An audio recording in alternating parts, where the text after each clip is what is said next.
Welcome to the podcast, Entrepreneur Perspectives, building and protecting your business one podcast at a time, a CatSource family production. In this episode, we discuss stories, pursuing your passions, and more stories.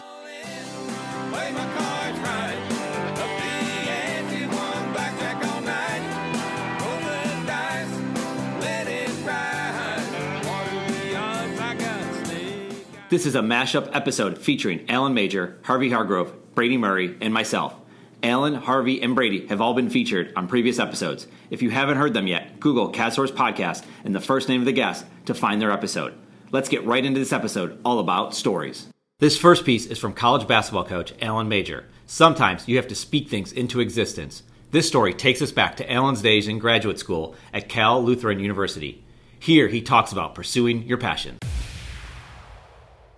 My first job was at California Lutheran University, and I'm not personally Lutheran, but I went there and I knew the head coach, and so probably this would have been the summer of I would say right around 1994, in that range, and I was dating a girl that was in graduate school like I was at Cal Lutheran, but she was from Newark, Ohio, and Newark was right outside of Columbus, not far away.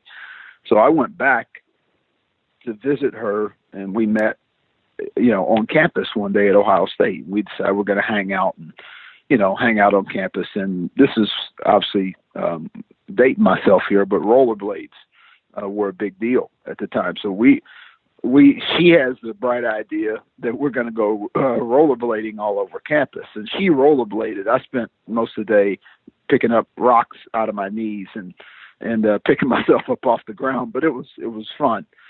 So anyway, we end up walking into St. John Arena, which is a historic, arena on that campus, and so we walk into the arena, and my mouth just drops, and I'm looking around. And ironically, when I was a manager at Purdue, working with Gene Cady, you go all around the Big Ten, and Ohio State was one of my favorite opposing places to go. So I had been in that arena before, and so we're standing in the doorway of the arena, and we're looking around, and I just blurted out. I said, "Wow, this would be an awesome place to coach someday." And literally without hesitation, my girlfriend at the time, Melissa was her name, she says, "Oh, don't worry, you will." And it was, it's one of those things like, well, you're a little biased, obviously, when saying that about me. And so fast forward about 10 years later, 2004, when Dad took the job, we were at Xavier, and it happened really late. And unfortunately, Jim O'Brien, the previous coach, had gotten let go at Ohio State. So it was, literally like the first week of July, the day before recruiting, when we got hired at Ohio State. And I remember the first chance I got to get to my office, and the first phone call I made was to her. And I said, "You'll never guess where I'm sitting right now." And she goes, "Where?" I said, "Well, you remember us rollerblading a long time ago on a certain campus, and, you saying that I would end up coaching there someday." And there's this hushed kind of silence, before she says, "No way," on the other end of the phone. And so it was just kind of cool that literally a 10-year span, something went from being spoken literally into the air and coming to life 10 years later. So pretty amazing deal. This next segment is all about the professional baseball journey with Harvey Hargrove. As a minor league baseball player, you constantly work to improve, and Harv proves that with this story about making it in professional baseball. There's short season A, there's low A, and then there's high A. There is no low and high double A and triple A. So again, you see the process of steps to get to the big leagues. If you're a high school player, then you end up going right to rookie league, which is essentially, I say that's probably essentially instructional league for the high school players. So after that, the short season with Wisconsin, Appleton, Wisconsin, I go to the California League, which is it's a hitter-friendly league. I played in Lancaster, which is probably about an hour or so from LA. And I had a great season, hit 294, 11 home runs, 80 RBIs, and I think I had probably 70 to 80 runs. I was second on the team in just about every category.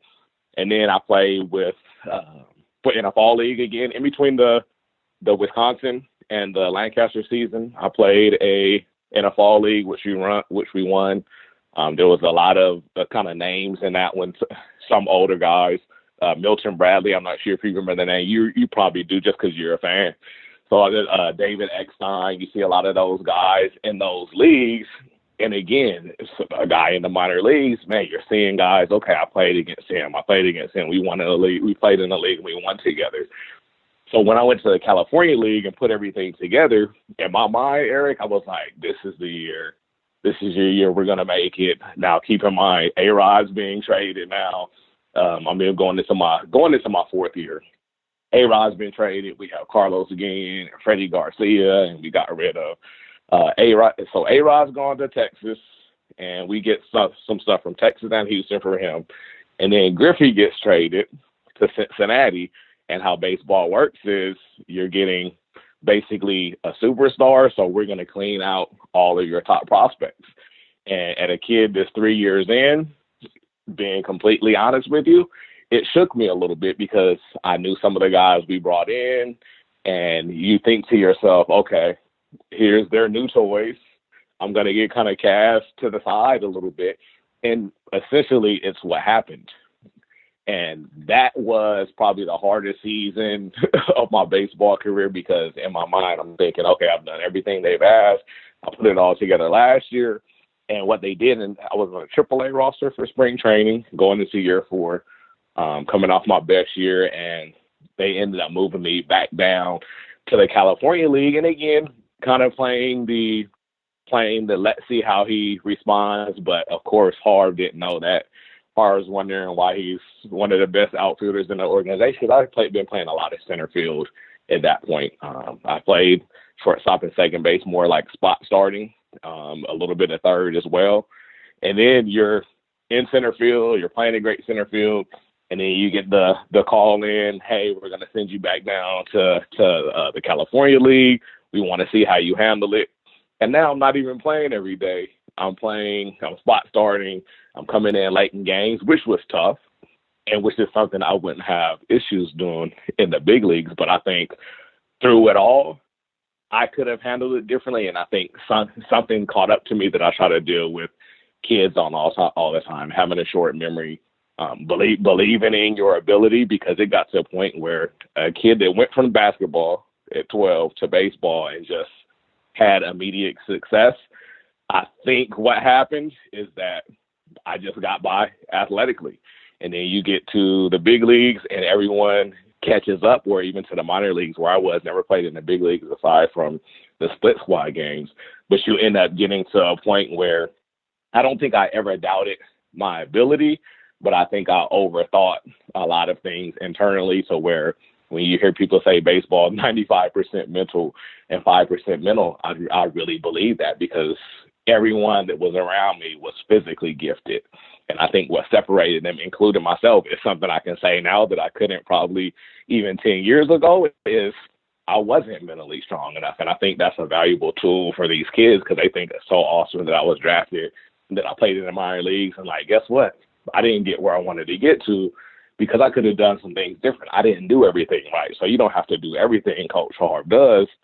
And I don't have all the answers, but I have some things that can help you along the way, because I've been everywhere you want to be. I played high school baseball, I played college baseball, and I'm a Hall of Famer in both of those. And it's not something that it's not a toot my own horn thing, because at the end of the day, I could have been better, Eric, I believe. That what you desire most is what you will always get. In this segment, Brady Murray discusses his inspiration behind starting Rods, racing for orphans with Down syndrome, and his story about why it means so much to him. The year was 2011. I was, at that point in my career, I felt like I was a little bit capped. I didn't have a lot of room for growth.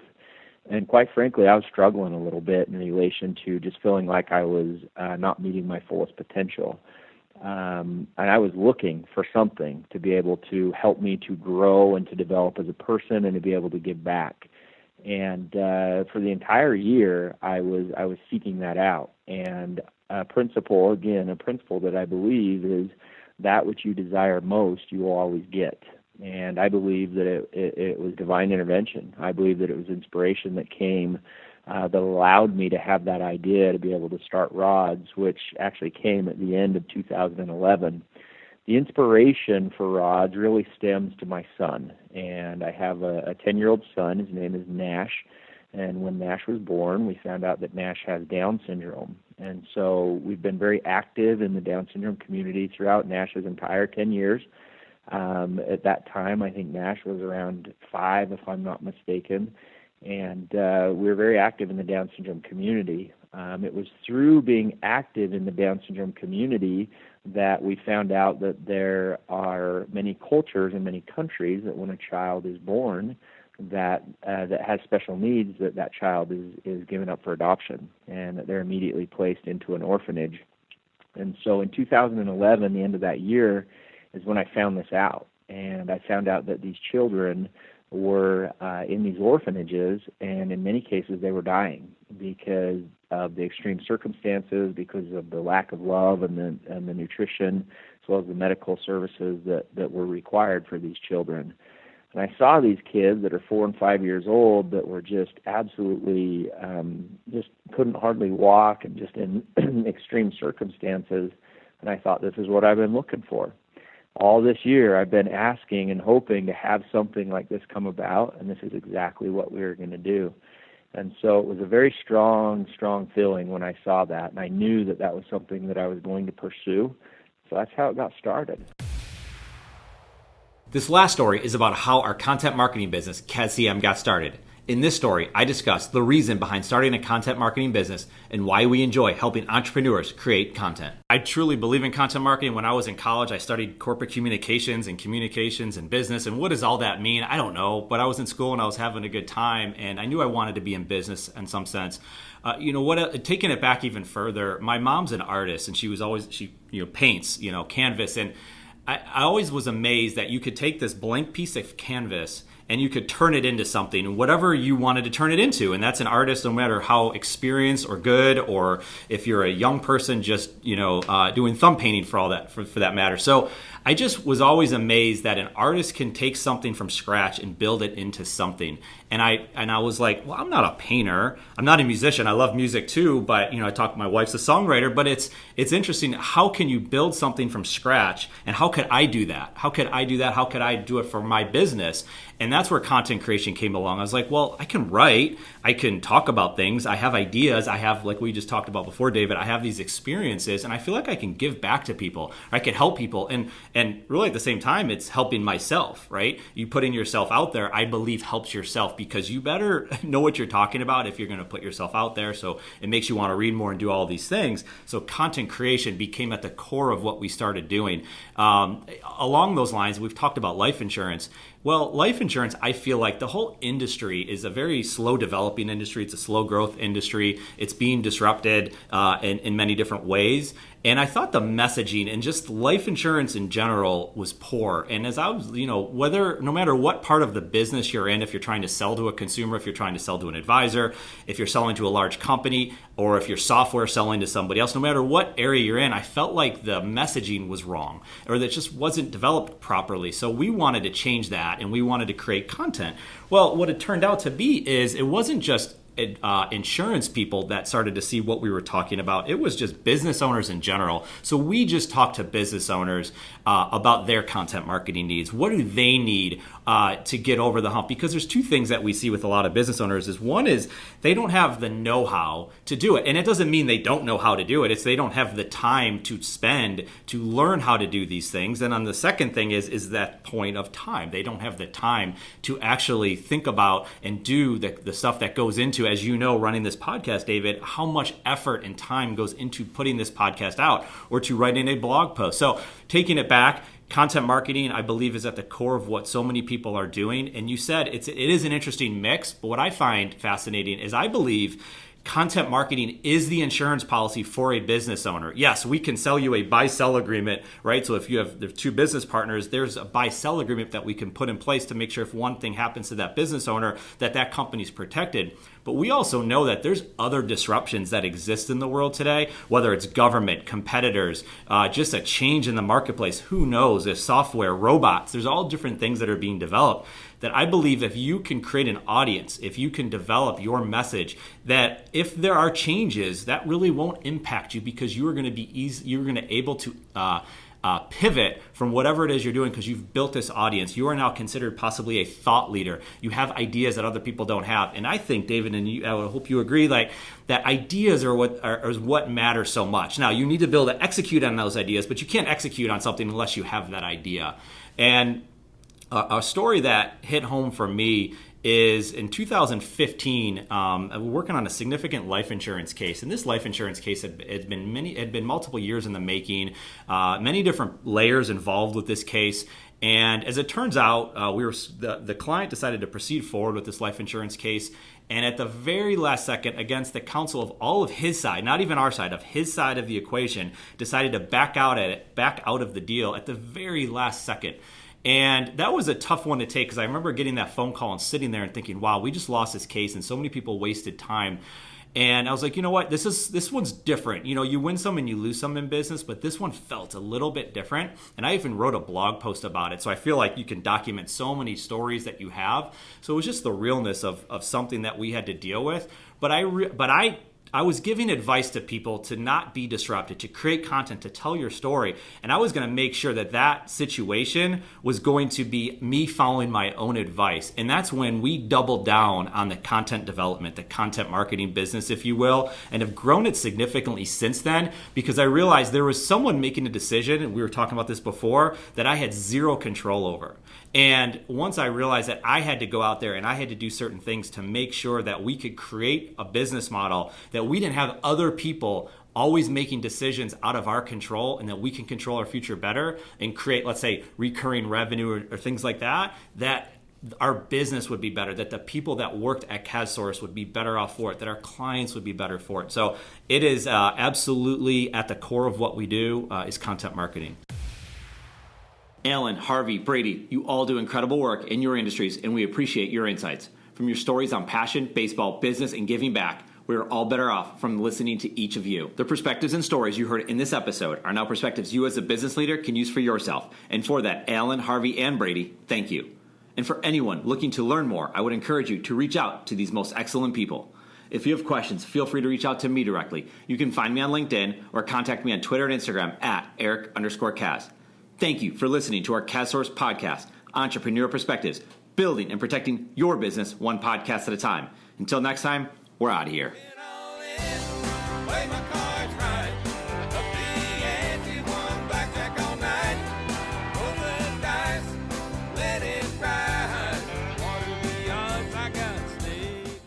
This podcast exists in large part because of CADCM, the content marketing business inside CADSource Inc. CADCM is excited to bring the content marketing services used at CADSource to you. Learn more by visiting cadcm.com. Thank you so much for listening to this podcast. It's a big deal to us. We hope you found value in it, and if you did, we would be incredibly grateful if you gave us a review on iTunes. Remember to subscribe to this podcast, and feel free to share it with anyone you know. More than anything, thank you again for listening. We appreciate it.